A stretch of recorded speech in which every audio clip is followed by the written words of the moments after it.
I'm going to offer a hot take. I don't think Guillermo del Toro has ever made a great film. He's made good films, some very good films. For both, it was the first time I felt there was a deeper, more mature soul to his work. The second reservation is that there have been so many goddamn remakes of these classic monster movies this century that I just assumed this would be another Bob.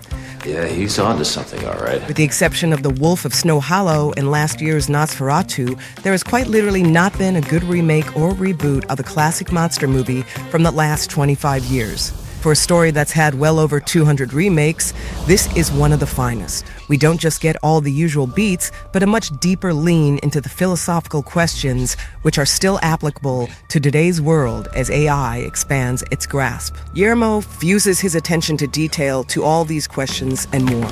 It's a grand spanking mind fuck to scare off these. Now, that isn't to say there aren't issues. For all the practical effects utilized throughout the film, Del Toro nevertheless falls victim to a few scenes where the visual effects look as bad as the worst of your $100 million blockbuster or comic book movie. This is most apparent when the mansion burns down. Compared to the rest of the film, the visual effects at this moment look atrocious. Unrealistic flames and fire, lighting that fails to match the subject, abnormal physics. I'll be generous and say this had to be a case of Netflix both not wanting to pay for practical effects and wanting more cowbell in the scene. In this case, fire, and more fire, which forced the whole scene into the same mediocre CGI we find in every other blockbuster. You know it's a problem when the original movie made in 1931 did it far better. Secondly, this film strains credulity in having Mia Goth's character, Lee Harlander, immediately sympathize with a horrifying creature stitched together from human body parts, composed of their worst criminals, carrying highly infectious diseases, all while chained up in a creepy basement. Believe me, as a monster, I get it. I also know it takes more than a gentle smile and holding up an old flower to get humans to let their guard down.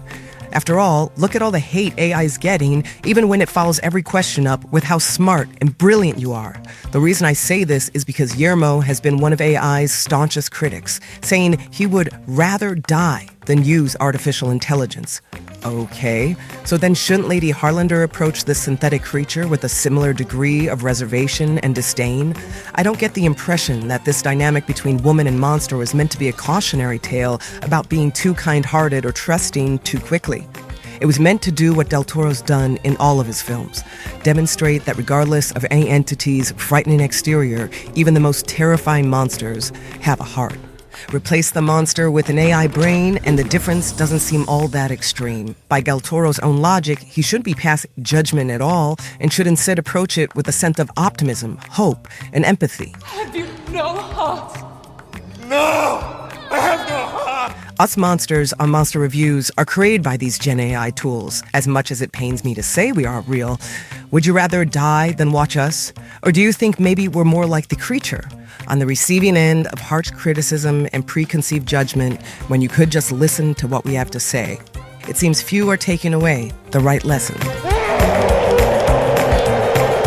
Hey, do you like monsters? Do you like movies?